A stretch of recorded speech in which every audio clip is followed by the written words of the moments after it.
Bueno, quiero comenzar el mensaje de esta mañana contándoles una historia verdadera de la palabra de Dios. Sucede que en la ciudad de Caná de Galilea hubo una boda más bien, y Jesús fue invitado con sus discípulos. En ese momento Jesús no tenía 12 discípulos, tal vez eran 4 o 5 nomás. Estaba comenzando su ministerio. Y dice que en esa boda estaba María, la mamá de Jesús.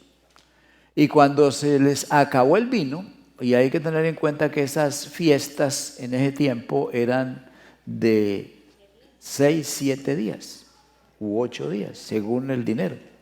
Hoy en día una fiesta dura 3 horas. Andamos muy ocupados. Pero en ese tiempo la gente tranquila, ¿no? Toda una semana de fiesta. Imagínense. Y se les acabó el vino. Problema serio. Y entonces viene María donde Jesús y le dice, se les acabó el vino. Se les acabó el vino, dice María. Y Jesús le dice, ¿y eso qué tiene que ver conmigo y contigo? Mi hora no ha llegado, dijo Jesús. María, sin embargo, le dice a los sirvientes, hagan todo lo que Él les diga. Entonces ya Jesús estuvo ahí como medio comprometido. Y Él les dice, llenen estas tinajas de agua. Habían 6 tinajas de agua. Las llenaron de agua y luego dice, sírvanle, llévenle al maestresala, al maestro de ceremonias, y que sirva. Y el maestresala pues probó y se dio cuenta que era el mejor vino que él había probado en toda su vida. Y le dijo, llamó al esposo y le dijo, todo hombre, la costumbre es servir primero el mejor vino y cuando ya ha pasado un tiempo, a lo último, el vino de menor calidad, el más barato. Pero tú has hecho al revés, has dejado el mejor vino para lo último. No sabía el maestresala que ese era el único vino, ¿verdad? El único que Jesús hace es el mejor.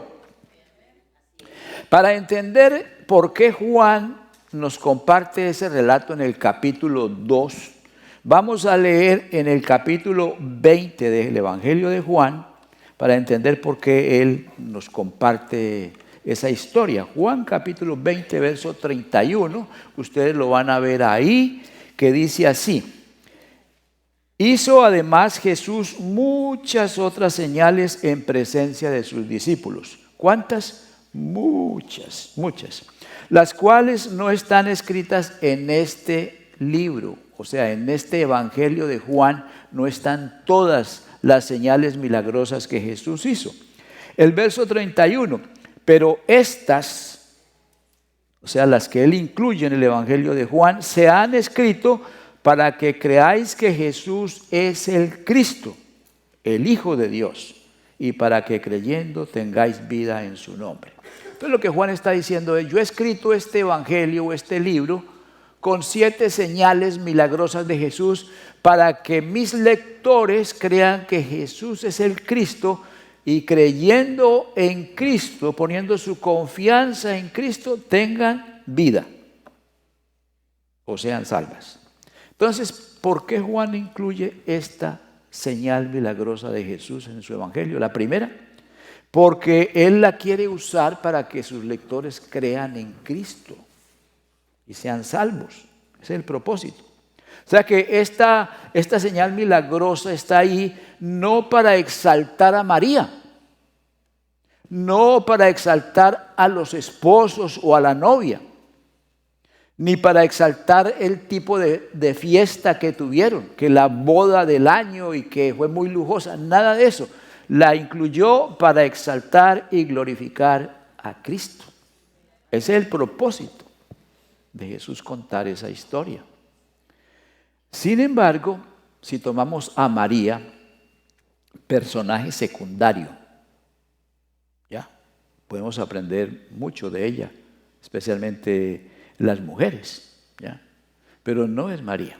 Ahora, en la vida cotidiana las madres influyen sobre los hijos, eso es cierto.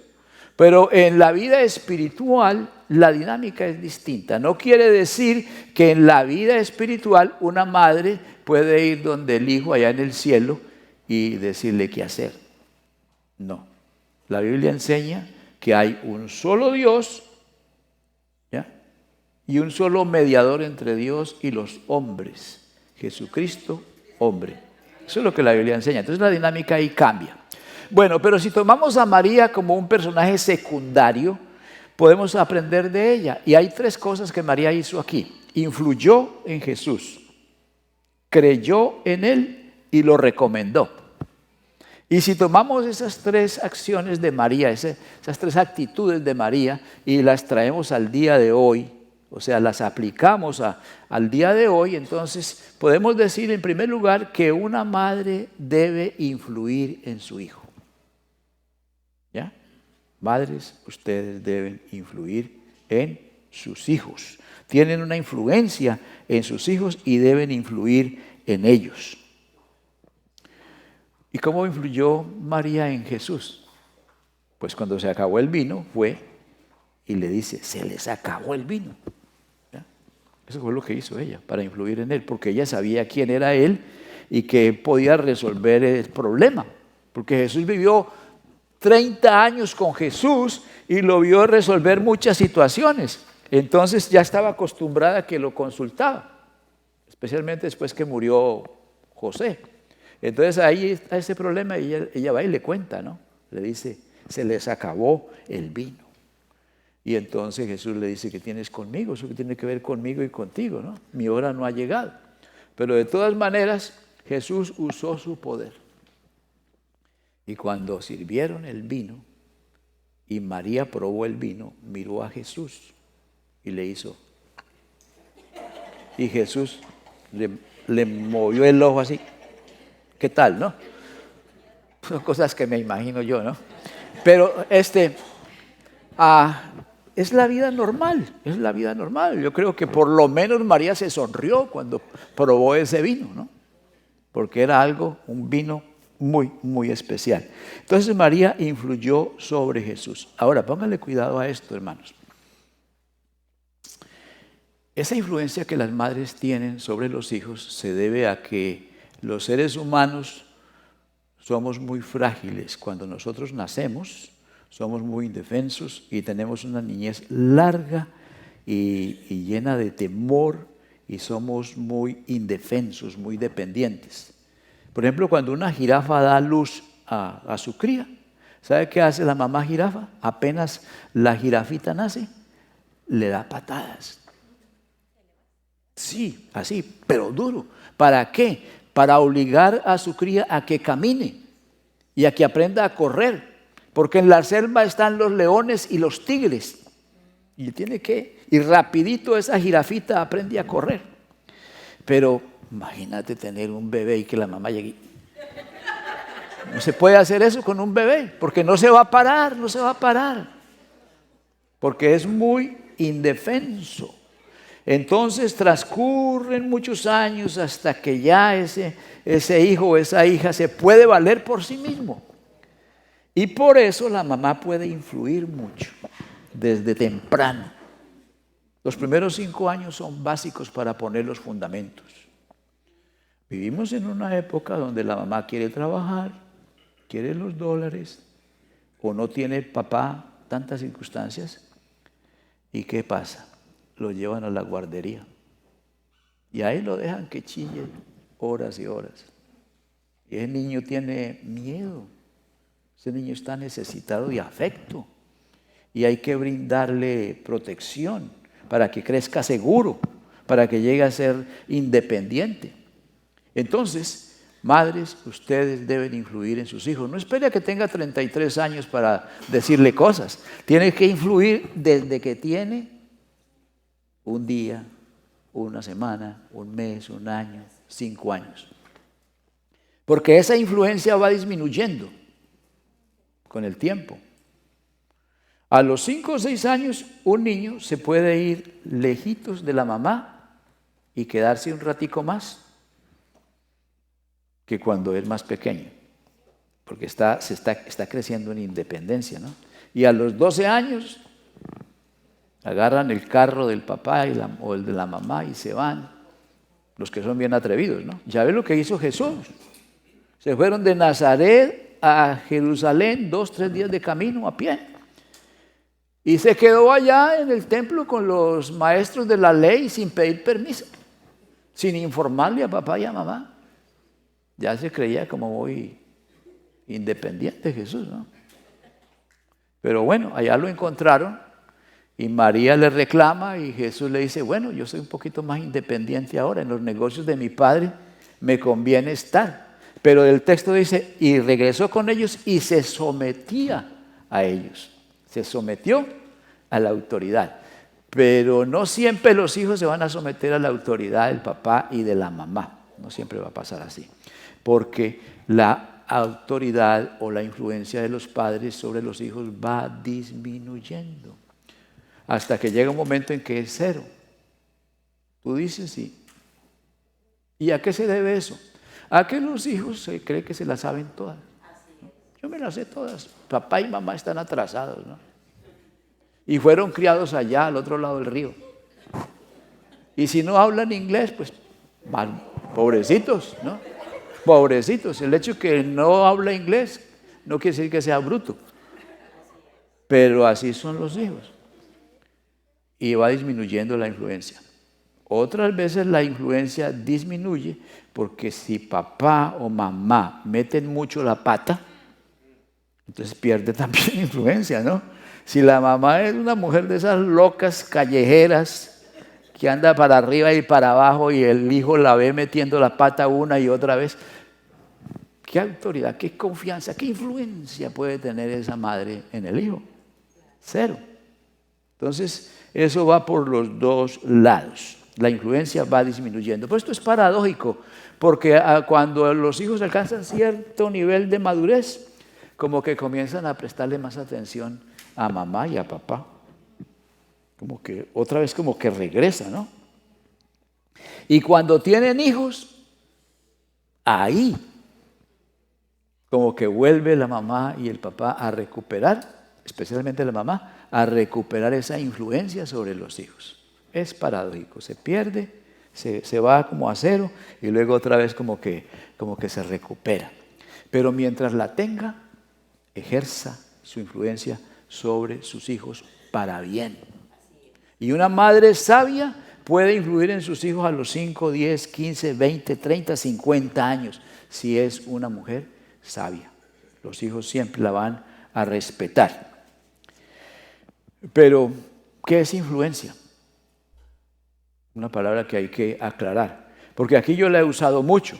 Yo aquí he dicho muchas veces y decía que liderazgo es influencia. Y yo estoy hablando aquí de que la madre influye sobre el hijo. Entonces, ¿qué es influencia? Pues eso quiere decir que la madre es líder también. Influye sobre sus hijos. Mucho. Eso es liderazgo. ¿Y qué es influencia? Influencia es la autoridad y el respeto. La autoridad y el respeto que una persona inspira, no que impone. En la policía, en el lado ejecutivo del gobierno, en el ejército, la autoridad se impone, se inspira y se impone. Por eso el policía tiene un revólver, ¿no? Si usted le hace caso, si no le hace caso, él va a llamar a sus amigos y van a venir en un momentico 5 o 6 carros de policía, ¿no? Y se impone la autoridad. Pero no vayas a hacer eso en la casa. Tú no puedes imponer la autoridad en la casa con un revólver. ¿Qué es eso? Así no es. Ni con una correa, ni con un palo. Es una autoridad que no se impone, sino que se inspira. Entonces, influencia es la autoridad y el respeto que una persona inspira.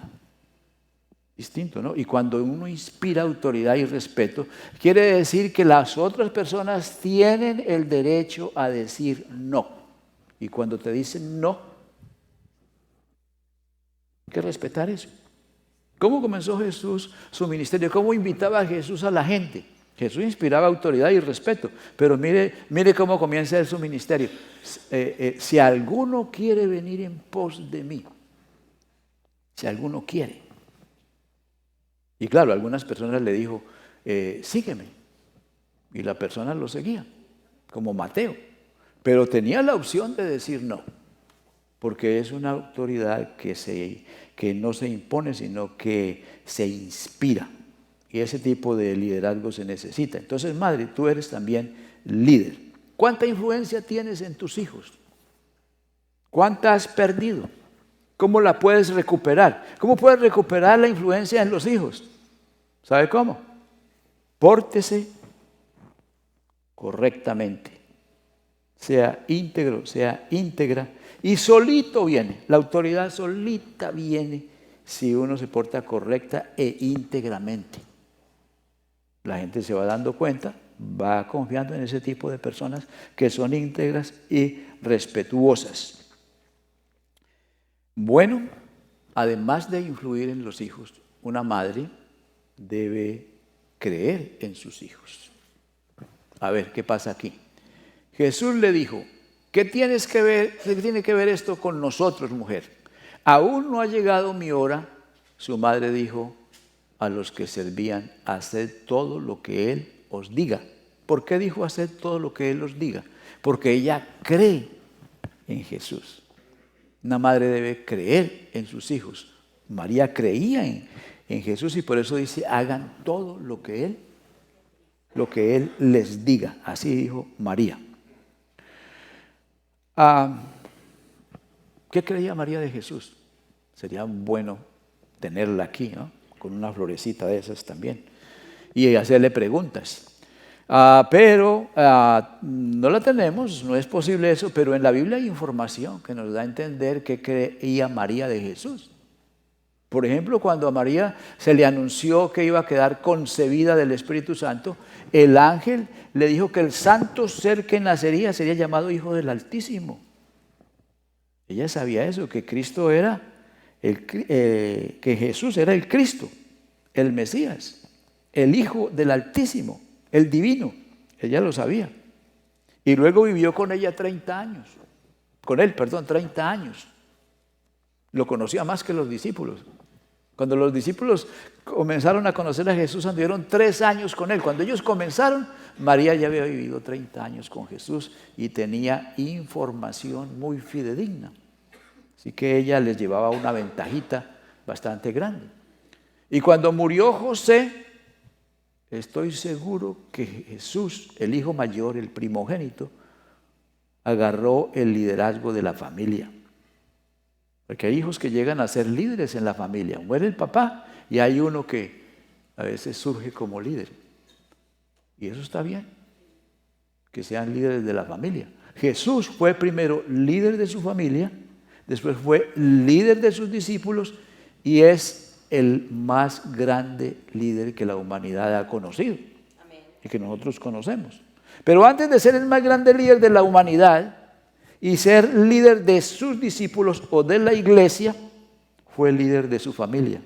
Por eso es que en el Nuevo Testamento dice, ¿alguno anhela obispado? Porque algunos quieren ser pastores, ¿no?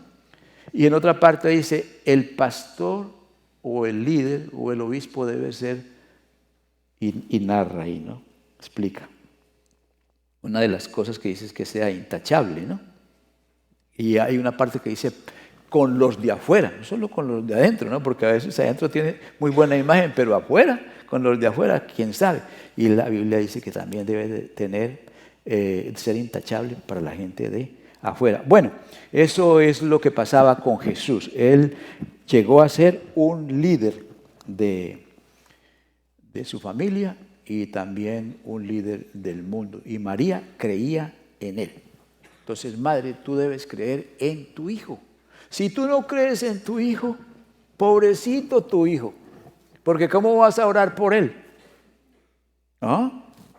Tiene que creer en él. Mire, al principio estaba diciendo que cuando uno nace, uno es muy dependiente y los niños son temerosos. Tiene que superar ese temor.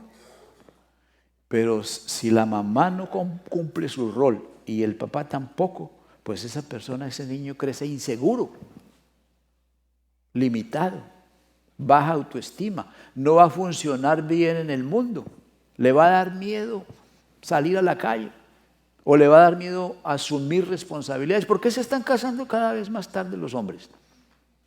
Yo he hablado con algunos, ¿sabe qué me han dicho? Que les da miedo, que les da miedo. Entonces, la mamá y el papá tienen que afirmar a sus hijos, darles a entender que confían, que creen en ellos, para que se sientan seguros.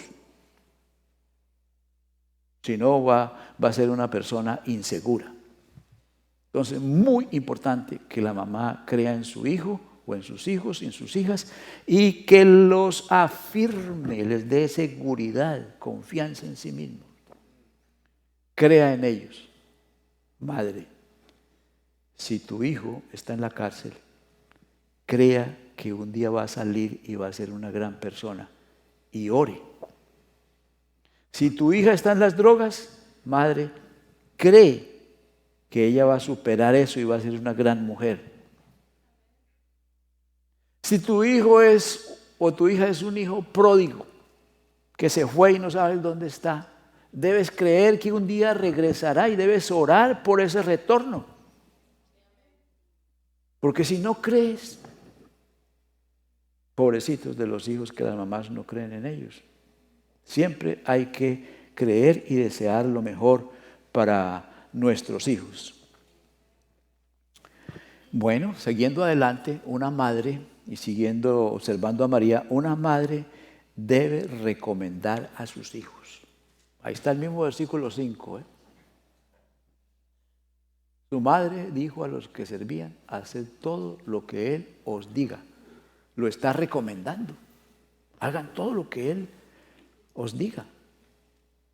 Eso es una recomendación. Porque cree en Él, lo recomienda. Una madre le decía a la novia de su hijo, mija, yo sé que estás muy enamorada de mi hijo. Y es muy mi hijo. Pero ese muchacho no te conviene. Es muy mi hijo, pero no te conviene. Te lo advierto. ¿Qué le parece esa recomendación? Pero esta señora estaba practicando lo que llaman la solidaridad femenina. Ya ella había sufrido con ese hijo calavera. No quería que otra mujer más sufriera por él. ¿Ya? Estaba haciendo bien. Estaba tratando de que esta muchacha no sufriera. Pero ¿saben qué pasó? Que la muchacha se casó. Como siempre, ¿no? Eso pasa. Eso se llama estupidez femenina. Solidaridad femenina por un lado, estupidez por el otro lado, porque si la mamá no cree en el hijo y le está diciendo eso, pues es para pensarlo 2 o 3 veces. Pero allá fue y metió las patas. María decía lo contrario. Yo creo en mi hijo y se lo recomiendo 100%.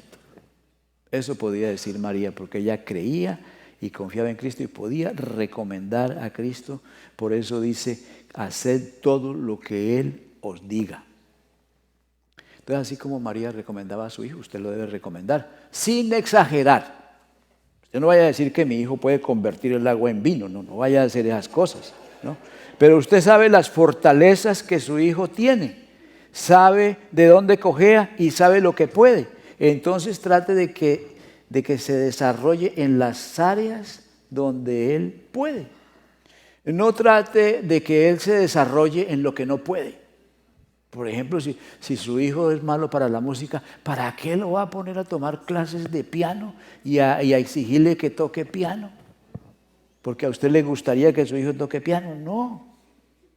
No lo ponga en eso.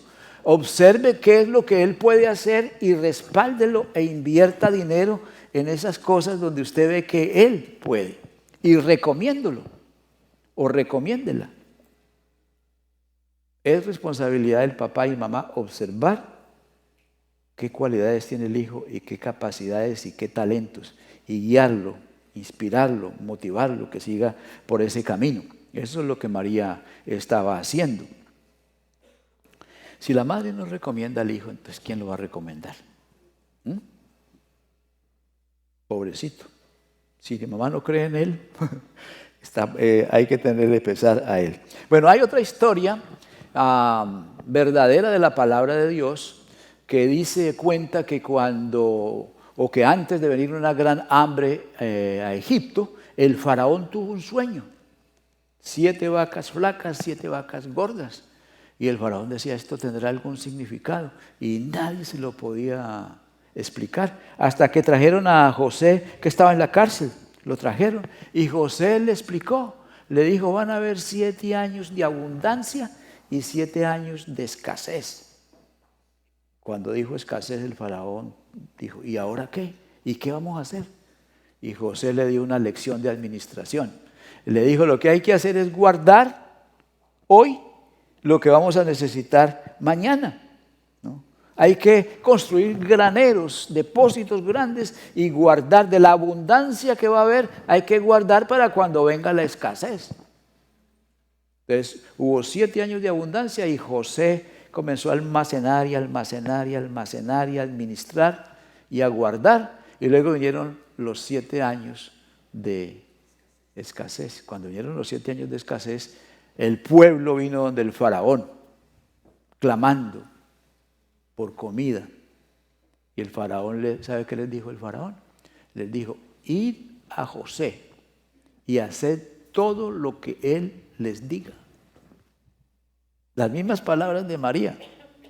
Id a José y haced todo lo que él les diga, porque José era el hombre por medio del cual Dios estaba actuando en esa época, en ese lugar, en ese tiempo. Y María sabía que Jesús era el hombre por el cual Dios estaba actuando en ese lugar y por estos últimos tiempos, porque los últimos tiempos en la Biblia corren desde la venida de Cristo para acá.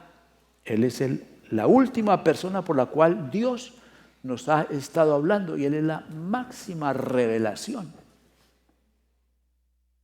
Entonces, cuando venga la escasez en su vida, el hambre, la soledad, porque hay mucho tipo de escasez emocional, ¿no? Cuando venga la enfermedad, escasez de salud. Cuando pierdas el trabajo, escasez de trabajo. ¿Qué hay que hacer? Ir a Jesús, el Cristo. No solamente ir, y hacer todo lo que Él dice. No hay que ir al brujo, no hay que ir al adivino, no hay que ir a consultar ese amigo o esa amiga callejera que habla tonterías. Hay que ir a Jesús y oír lo que Él dice. Y cuando hace todo lo que Jesús dice, la vida desorganizada como un rompecabezas comienza a ordenarse. Cada cosa comienza a ocupar su lugar poco a poco.